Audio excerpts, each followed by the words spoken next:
Hello! Hello, Benizans! Welcome back to my channel. So, in this episode ay outdoor yung ating video. Sosyal, lakas maka-outdoor. Andito po tayo sa Kudo. At so for today's video, ang ating pag-uusapan is, alam nyo ba na pwede tayong mag-loan sa Pag-IBIG? Pwede natin gamitin yung ating niloan na pang home improvement. Kung meron kayong gustong gawin sa bahay nyo, pwede nyo gagamitin yung pera na yon. At pwede rin gamitin yung pera na yon additional for your capital, for your business, even for educational expenses. Kung meron kayong gustong bayaran na tuition, pwede niyong gamitin yung niloan yung amount. Pwede rin sa health and wellness expenses. Pwede rin pang purchase ng mga appliance or furniture or even mga gadget. Pwede rin pambayad sa bills kung meron kayong hindi pa nabayaran na bills. Pwedeng pangbayad sa credit card na bill. Ito pa, pwedeng gamitin sa travel or leisures. So, kung ano man yung mga life goals nyo, pwedeng gamitin yung pera na ma-loan nyo sa Pag-IBIG. Now, the question is, ano itong tawag sa loan na ito? Ano yung mga eligibility requirement? Ano yung mga documentary requirements? At ano yung procedure niya kung tayo ay mag-apply for this type of loan? Now, if you're interested for this loan, just keep watching the video. And by the way, guys, I'm gineerbens and welcome back to my channel. So this channel creates video tutorial and building construction related videos. If so happen that you're looking for those type of content, feel free to consider subscribing my channel. You can tap that notifications bell para ma-update ka every time na meron tayong bagong upload. For this episode, meron tayong pag-uusapan about Pag-IBIG loan coming up.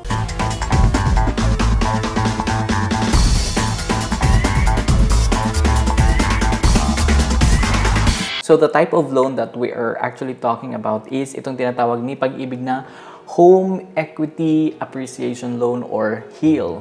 So this type of loan allows the Pag-IBIG Housing Loan borrower to apply for another loan based on the net value of their properties. So say for example, meron kang housing loan before na loan siya in 2 million, then after 6 years or 7 years or kahit 10 years, nag-appreciate na yung value niya. Whatever the balance for your outstanding loan, and then kung magkano din yung appraised value ng yung property, so yung net value nun is yun yung pwede mong i-loan sa Pag-IBIG. At ang kagandahan pa nito ay payable up to 30 years din siya. So basically, almost the same lang din yung first loan mo na pwede namang i-apply mo siya under 30 years. Pero syempre, meron kang choice na kung ayaw mo namang paabutin ng 30 years. So that's okay. At least meron kang maximum allowable time period to take or payable up to 30 years. So the question is, are we allowed or are we eligible to apply for this type of loan? Well, number one, ang eligibility requirement ni Pag-IBIG is first, you must be an active member ng Pag-IBIG or at least meron kang 1 month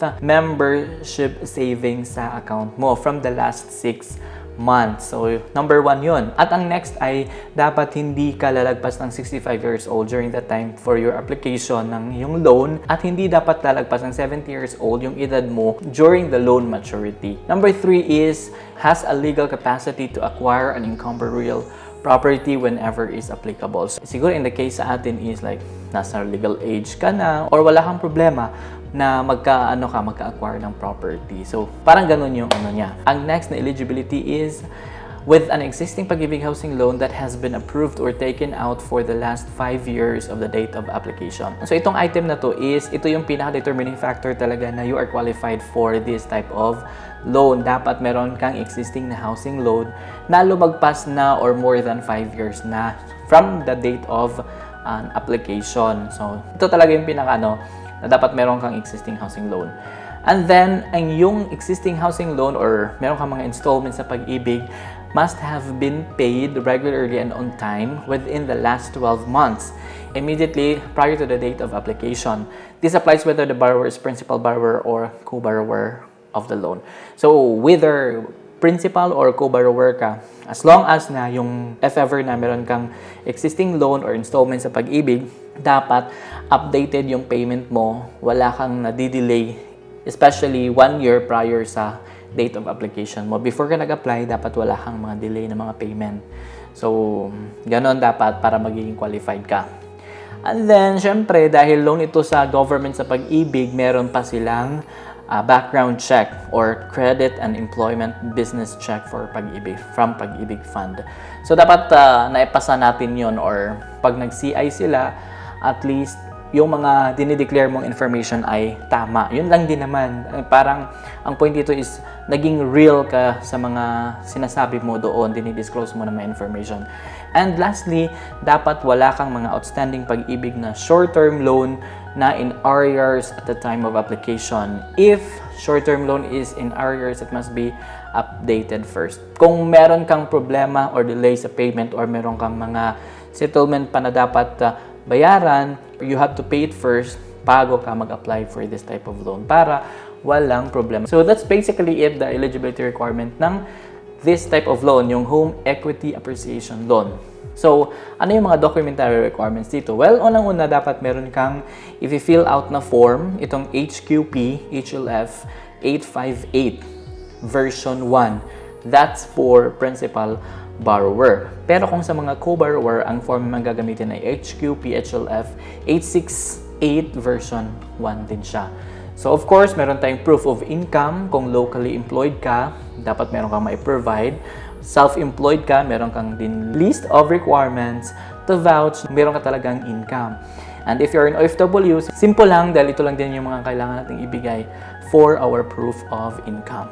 Well, of course, kailangan din natin ng isang valid ID and then yung updated na real estate tax receipts, yung amilyar, dapat nagbayad din kayo. And lastly, meron din conformity form for new or subsequent housing availment form for co-borrowers who need to express their consent for the new HEAL application. So that's the last requirement sa ating documentary requirement. And of course, meron pa tayong paano tayo mag-apply. So yun na nga guys, andito na tayo sa ating pinaka-last part ng ating episode, ang paano tayo mag-apply. So given na na-discuss na natin yung mga requirements, so ano na ngayon yung ating susundan na procedure? So first, of course, kung physical kang mag-apply doon sa branch, pwede mong dalhin yung mga list, yung sinabi natin ng mga requirements, isasubmit po natin yun sa mga Pag-IBIG branches kung saan kayo malapit. I-assess nila yan kung okay yung mga requirements mo at na-determine nila na you are eligible, then you will be asked for processing fee. And sa online naman, you can head over to Virtual Pag-IBIG. I-click mo itong apply for and manage loans para masimulan mo yung iyong application. After that, i-upload mo yung mga requirements. Kailangan mo i-upload yung mga requirements. Then, ma-determine mo rin kung ikaw ay eligible. Given kung online ka, eligible ka, pwede kang magbayad sa mga accredited na mga collecting partners. Pero kung ano ka naman, physical or face-to-face, magbabayad ka ng processing fee din sa Pag-IBIG. So after payment, number 5 is access your notice of approval via Virtual Pag-IBIG. Your notice of approval or in the NOA and other loan documents will be uploaded in your Virtual Pag-IBIG. So makikita po natin yan sa website.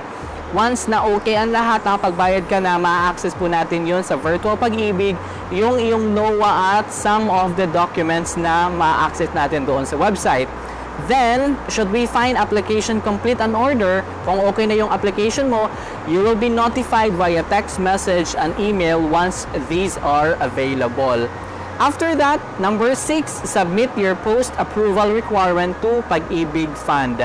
So download, print, sign, and submit to Pag-IBIG Fund all the post-approval requirements. Submission can either be in person at Pag-IBIG Fund branch near you or through the courier service. Please remember that your notice of approval must be signed and notarized. So yun po yung ating procedure kung tayo ay mag-apply for this type of loan, ang Home Improvement Appreciation Loan, which is napakaganda dahil in the first place, pwede natin gamitin yung ating amount na ma-loan sa kung saan natin pwedeng gagamitin. Pwedeng pang travel o pwede natin i-invest for another investment. Pwede natin gamitin sa negosyo. So, di ba, napakaganda at napaka-convenient ng ating Pag-IBIG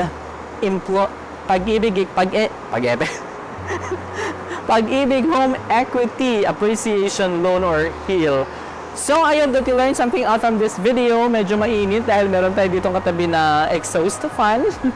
Pero I'm enjoying and I'm loving the location na meron tayo. I hope that you learned something out from this video. If you do, please don't forget to consider subscribing my channel. You can tap that notifications bell. And, of course, like and share, comment, any reactions. It will help the algorithm of this video. That's it for today and have a great day, guys. God bless. Bye! Ito yung ating location, guys. O, diba? Ang ganda! Nasa labas tayo. Woo! Highway yan, guys. Highway. Nasa Kudo tayo. Tapat nga, oh. Yan. Yung mga friends natin. Ganda ng location.